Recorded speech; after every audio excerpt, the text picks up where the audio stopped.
अस्सलामु अलैकुम रहमतुल्लाहि व बरकातुहू। उम्मीद है आप सब ठीक होंगे।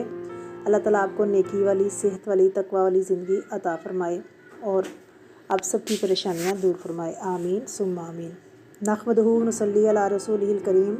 अम्मा बाद फ़अऊज़ु बिल्लाहि मिनश शैतानिर रजीम। बिस्मिल्लाहिर रहमानिर रहीम।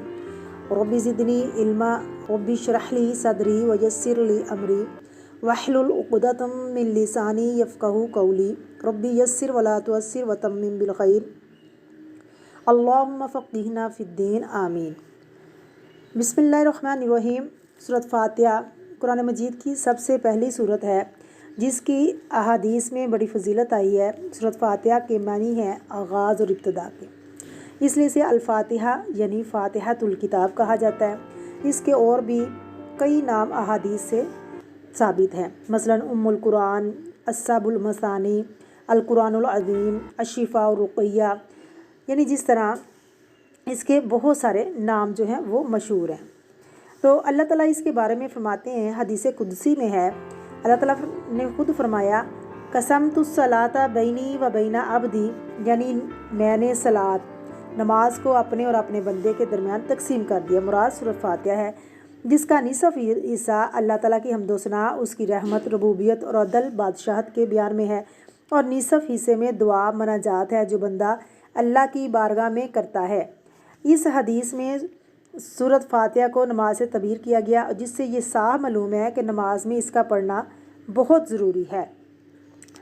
सूरत फ़ातिहा जो है ये अगर इंसान इसको अपनी ज़िंदगी का हिस्सा बना लेता है या इंसान सूरत फ़ातिहा को 41 दफ़ा पढ़कर अपनी ज़िंदगी का हिस्सा बनाता है तो वो बहुत सारी मुश्किलात से महफूज रहता है, बहुत सारी तकलीफ़ों से, परेशानियों से महफूज रहता है, क्योंकि सूरत फ़ातिहा के बहुत ज़्यादा फ़ज़ाइल हैं। इस सूरत को सूरत शफ़ा इसलिए कहा गया, इसको सूरत रुक़ैया भी कहा गया, यानी दम वाली सूरत। मंतर, झाड़ फूंक जो ज़माना जाहिलियत के अंदर बहुत मशहूर थे, ये उससे कहीं ज़्यादा बेहतर मंतर, झाड़ फूंक वाली सूरत है। सबल मसानी बार बार पढ़ी जाने वाली सूरत, इसके बगैर ना कोई नमाज कबूल, ना कोई जनाजा कबूल, ना नफली नमाज, ना फ़र्ज़ी नमाज, ना जमात के साथ नमाज। कोई भी आपने अगर नमाज पढ़नी है तो सूरत फ़ातिहा का पढ़ना लाजमी है, इसलिए इसको ये बार बार सूरत पढ़ी जाने वाली है। ये एक ऐसी सूरत है जिसको आसमान से वो फरिश्ते लेकर नाजिल हुए जो ज़मीन के ऊपर पहले कभी नहीं उतरे थे। ये एक ऐसी सूरत है जो बंदे और अल्लाह रब्बुल आलमीन के दरमियान तकसीम है।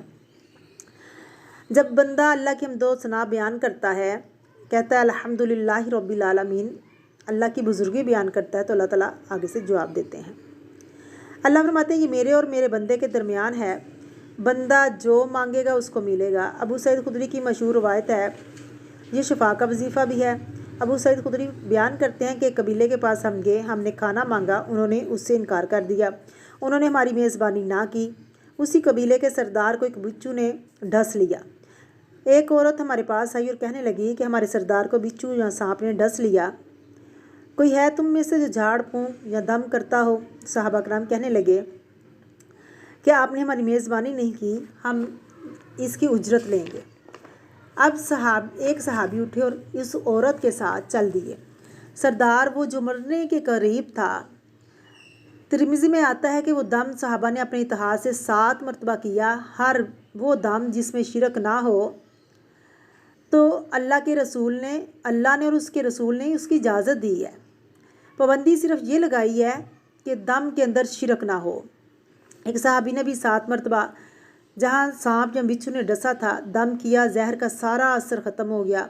मुआवजे में 40 बकरियाँ उन्होंने दी। सहाबा कराम ने कहा कि हम प्यारे पैगम्बर जनाब मुहम्मद रसूलुल्लाह सल्लल्लाहु अलैहि वसल्लम से पूछे बगैर ये बकरियाँ इस्तेमाल नहीं करेंगे।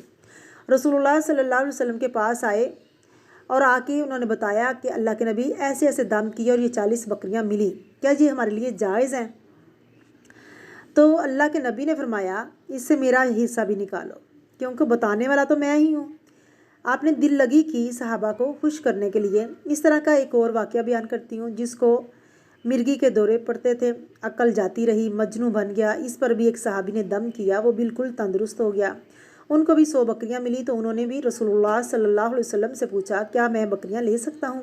तो रसूलुल्लाह सल्लल्लाहु अलैहि वसल्लम ने कहा कि जो बातिल झाड़ फूंक के ज़रिए माल कमाते हैं وہ تم ان سے کہیں زیادہ بہتر ہو کہ تم نے اللہ کے کلام قرآن پاک سے دم کیا تو شفا ملی۔ تو یہ بہتر ہے، معاشرے میں یہ بات جو مشہور ہے کہ قرآن پاک پڑھانے کا معاوضہ نہیں ہونا چاہیے، یہ بہترین معاوضوں میں سے ایک معاوضہ ہے۔ اگر کوئی انسان افورڈ کر سکتا ہے ہاں وہ نہ لے، اگر افورڈ نہیں کر سکتا تو وہ ضرور وہ لے سکتا ہے۔ تو یہ کیا ہے، وہ قاری صاحب جو آپ کو پڑھانے، آپ کے بچوں کو پڑھانے آتے ہیں، آپ کے بچوں کا مستقبل سنوارنے آتے ہیں، یہ قرآن ایک سونا ہے، اور آپ کے بچوں کو مستقبل کے لیے قرآن کی تعلیم جو دے رہا ہے، جو اس کی زندگی آخرت کو سنوار رہا ہے، آپ کے لیے بچہ جو ہے صدقہ جاریہ بنے گا، کل قیامت کے دن آپ کے لیے ہاتھ اٹھا کر دعائیں کرے گا، اور اس کے چارجز 100% جائز ہیں۔ ہاں، کرونا کے مریض، کینسر کے مریض نے اس صورت کو فجر کی سنتوں کے بعد پڑھا، اللہ رب العزت نے ان کو شفا عطا کی۔ ایک آدمی کو جگر کا کینسر تھا، انہوں نے 41 مرتبہ اس کو پڑھا، اللہ نے ان کو شفا دی۔ بلڈ کینسر جس کا کوئی علاج نہیں، ڈاکٹرز نے جواب دے دیا، انہوں نے وظیفہ کیا، اللہ نے ان کو شفا عطا کر دی۔ 41 مرتبہ پڑھنا ہے۔ اگر آپ چاہتے ہیں کہ یہ آپ کے لیے زیادہ مجرب اور فائدہ مند ہو تو ہر نماز کے بعد اسے جاری و ساری رکھیں۔ 41 دفعہ سنتوں کے بعد آپ پڑھیں گے، اور پہلے آپ 3 دفعہ درود پڑھیں گے، پھر 41 دن آپ نے یہ کرنا ہے۔ اگر بیماری میں فاقہ نہیں ہوتا تو یہ کرتے رہنا ہے جب تک آپ ٹھیک نہیں ہو جاتے بالکل۔ ہاں، اگر کوئی گلٹی وغیرہ ہے تو ادھر اپنا جو لعاب ہے وہ رات کو آپ نے مسواک کر کے سونا ہے، اور صبح اپنی وہ تھوک جو ہے وہ تازہ تھوک یہ دم کر کے سنتوں کے بعد وہ آپ نے ادھر لگانی، انشاءاللہ اللہ تعالیٰ آپ کو شفا عطا فرمائے گا۔ اور آپ کا یقین ہونا چاہیے کہ ہم نے اس قرآن پاک سے شفا لینی، کیونکہ صحابہ کرام بھی کوئی دوائی نہیں کھاتے تھے، اس وقت کوئی ڈاکٹر نہیں تھا، وہ شفا لیتے تھے تو اس قرآن پاک کی آیات سے لیتے تھے، کیونکہ اللہ رب العزت نے فرمایا مومنین کے لیے قرآن شفا بھی ہے، رحمت بھی ہے۔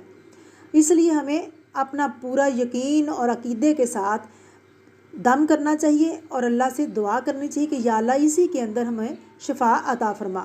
آمین ثم آمین۔ صدق اللہ العظیم۔ السلام علیکم ورحمۃ اللہ وبرکاتہ۔